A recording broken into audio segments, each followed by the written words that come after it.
पिताजी के हाथ के निशान। पिताजी बूढ़े हो गए थे और चलते समय दीवार का सहारा लेते थे। नतीजतन दीवारें जहाँ भी छूती थीं वहाँ रंग उड़ जाता था और दीवारों पर उनकी उंगलियों के निशान पड़ जाते थे। मेरी पत्नी ने यह देखा और अक्सर गंदी दिखने वाली दीवारों के बारे में शिकायत करती थी।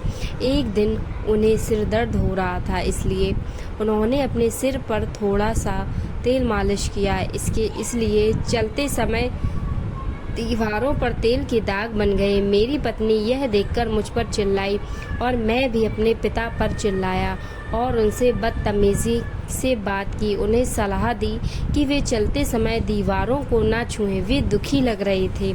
मुझे भी अपने व्यवहार पर शर्म आ रही थी, लेकिन मैंने उनसे कुछ नहीं कहा। पिताजी ने चलते समय दीवार को पकड़ना बंद कर दिया और एक दिन गिर पड़े। वे बिस्तर पर पड़ गए और कुछ ही समय में हमें छोड़कर चले गए। मुझे अपने दिल में अपराध बोध महसूस हुआ और मैं उनके भावों को कभी नहीं भूल पाया और कुछ ही समय बाद उनके निधन के लिए खुद को माफ़ नहीं कर पाया। कुछ समय बाद हम अपने घर की पेंटिंग करवाना चाहते थे। जब पेंटर आए तो मेरे बेटे ने, जो अपने दादा को बहुत प्यार करता था, पेंटर को पिता के फिंगरप्रिंट साफ करने और उन जगहों पर पेंट करने की अनुमति नहीं दी। पेंटर बहुत अच्छे और नए थे। उन्होंने उसे भरोसा दिलाया कि वे मेरे पिता के फिंगरप्रिंट, हाथ के निशान नहीं मिटाएंगे, बल्कि इन निशानों के चारों ओर एक सुंदर घेरा बनाकर एक अनूठी डिज़ाइन बनाएंगे। इसके बाद यह सिलसिला चलता रहा और वे निशान हमारे घर का हिस्सा बन गए। हमारे घर आने वाला हर व्यक्ति हमारे अनोखे डिज़ाइन की प्रशंसा करता था।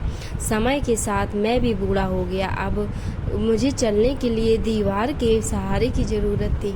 एक दिन चलते समय मुझे अपने पिता से कहे गए शब्द याद आ गए और मैंने बिना सहारे के चलने की कोशिश की। मेरे बेटे ने यह देखा और तुरंत मेरे पास आया और मुझे दीवार का सहारा लेने के लिए कहा, चिंता व्यक्त करते हुए कि मैं बिना सहारे के गिर जाऊंगा। मैंने महसूस किया कि मेरा बेटा मुझे पकड़ रहा था। मेरी पोती तुरंत आगे आई और प्यार से मुझे सहारा देने के लिए अपना हाथ उसके कंधे पर रखने के लिए कहा। मैं लगभग चुपचाप रोने लगा। अगर मैंने अपने पिता के लिए भी ऐसा किया होता तो ये लंबे समय तक जीवित रहते। मेरी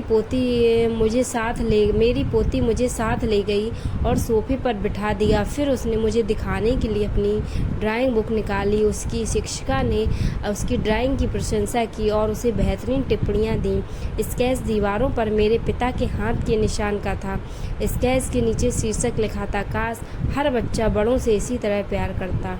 मैं अपने कमरे में वापस आ गया और अपने पिता से माफ़ी मांगते हुए फूट फूट कर रोने लगा, जो अब इस दुनिया में नहीं थे। हम भी समय के साथ बूढ़े हो जाते हैं या हो जाएंगे।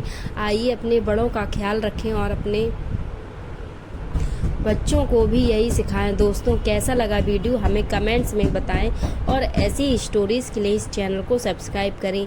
वीडियो को लाइक और शेयर ज़रूर करें। स्टोरी देखने के लिए धन्यवाद।